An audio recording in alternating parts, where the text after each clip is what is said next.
The Switch 2 looks absolutely stunning! Recently we had the Switch 2 Direct, which unveiled all we needed to know. A little more than we needed these at price. But anyway, so many features have been revealed to the public, I feel like I need to rank them, because why not? It's fun to rank things. And just before we start, was everyone as confused as me when the stream just froze? I was just watching it, and then I'm like, did my internet break? So with that out of the way, let's get started. Starting at number 26, we have the price. Yes, I know that the SNES costs a little more than this adjusted for inflation. Nintendo can't jack up the price by $100 from the Switch 1 OLED model and just expect their fans to be like, oh, buy 3! What are they thinking? And I'm not saying Nintendo is not allowed to up their prices for bigger and better products. I'm just saying the leap here is probably more than people can handle. Actually, not probably. Nintendo's angry viewers stormed the Treehouse livestream chat the day after the Switch 2 Direct with one demand, drop the price! But after finishing this video, I'm not sure you'll think the same thing. Nintendo's really giving you what you are paying for the console. Moving on to number 25, the new stand. I personally never really used the stand as it was either in my hands or on the TV, but I'm glad that the Switch 2 is coming with Switch 1 OLED features included. Number 24, here we go. Easy data transfer. It's a literal transfer, I think. Nintendo doesn't want you having two Switches, only one. I hope stuff is copied, but the logic part of me doesn't say so.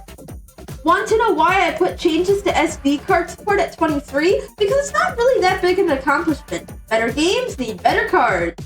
Speaking of cards, I put better game cards at 22 because it's the same thing. Well, not exactly. We have to give Nintendo some credit here, because while the rest of the competition is using discs, Nintendo is staying strong with cartridges somehow. They deserve a few claps.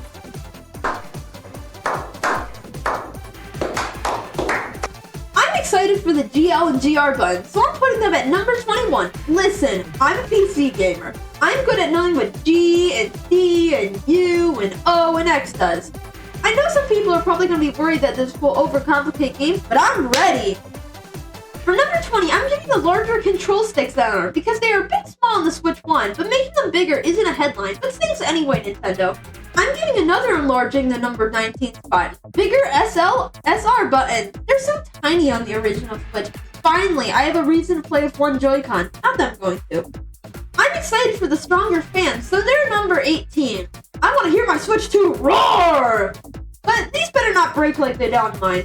Alright, now we're in the big league. The really fun features that me and everyone else is excited for. Let's get started. Again, 2 USB ports? I'll count them in for 17. I really hope that you can connect 2 chargers. I don't know why, but I just really want to connect 2 super fast chargers and see what happens to the console. Does it explode? Does it charge at a rate never seen by man? Does it go Super Saiyan?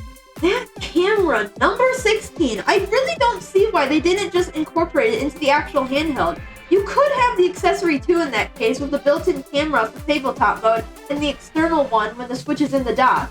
Anyway, I love how the Switch is going full 3DS here. Give it up for Game Chat coming in at number 15. Nintendo actually made fully functioning voice chat complete with face cams and game streaming. Nintendo went above and beyond for this one. They didn't have to add anything past the voice chat, but they did. The fact is that you can receive audio, camera video, and game video from 4 people and do it while running a game flawlessly is nuts! I forgot to record this next segment, so I'm sadly having to use an AI voice. Speaking of game chat, the built-in mic is sliding in at number 14. I don't know why I wondered why the Switch 1 didn't have a mic like the 3DS, but Nintendo wondered too. So I wasn't being delusional. And the fact that they're using denoising technology because they can is truly marvelous. Guess what's number 13? The improved speakers. I'm excited for some weird reason. I just feel like I have ears that can distinguish between good audio and better audio. And I know that's not entirely true. Sure, I can tell the difference between this and this, but I guess that I just like clear audio. When I put on my headphones, I love 3D audio, so it's number 12. When I put on my headphones, I need to know that Pikachu's over there, Eevee over there, and Zygarde is right behind me! Ah! But seriously, 3D audio is a necessity for true immersion in the game that you are playing. It just feels like you're there, you know? Coming in for number 11, we have backwards compatibility. This was definitely expected, but still, we have to say thanks to Nintendo for making this possible. Think about it. I know it seems easy, but is it really? I'm not a professional coder or anything, but when you think about the intricacies of programming, making an old format work with a slightly new format can't just be done with a click of a button. Nintendo spent time and money making our Switch 1 library mean something. And here we are, headed into the top 10. Number 10 is the bigger screen, because who doesn't want a bigger screen? When you're playing handheld and you just see that tiny little collectible in the corner of your screen and you wish you could magnify it, that bigger screen is 7.9 inches, which is 0.9 inches bigger than the Switch OLED. Wondrous, because it sure will look huge! Number 9 is the 1080p screen. I know we're living in the age of 4K now and HD has come and gone, but the fact that Nintendo can just stuff 1920 x 1080 pixels on an 8-inch screen is ridiculous. I have a 2K monitor, and the fact that that tiny screen has 75% of its pixels blows my mind. But I'm not insane. More than half of Steam gamers use 1080p. It's not just me. Full HD is the standard. Still happy I have a 2K monitor though. Number 8 is the magnetized Joy-Cons. I am so excited for these because they just look so satisfying to connect. I'm going to disconnect them and reconnect them so many times. I'm getting so excited. Number 7 is the storage that is faster and larger. The Switch 1 storage is so small. It's only 32 gigabytes. That's only a little more than the PC version of Sparking Zero. But now, the Switch 2 has 256 gigabytes of storage. Yes, you heard me right. 256 gigabytes. That is enough to install the PC version of Genshin Impact almost 3 times. I know that a bit of that is set aside for the system and all that, but still, and Mario Kart World is 23.4 gigabytes, and Nintendo is bringing the optimization for their games. Number 6 is a new dock with 4K support.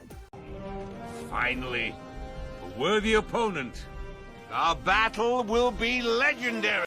Seriously, Nintendo? You're a little late to the party on this one. Like, seriously, Nintendo, this is what you get for showing up early. Now it's taken you 8 years to catch up to your rivals.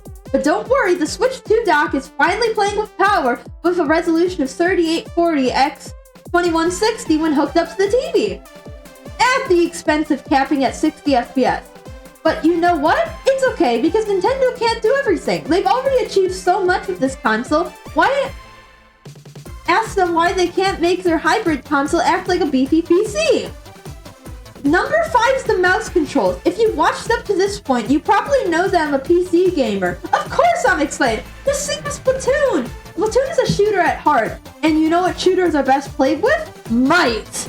Having that amount of control and muscle memory from playing Minecraft and Genshin and all my other PC games is literally like having Ultra Instinct.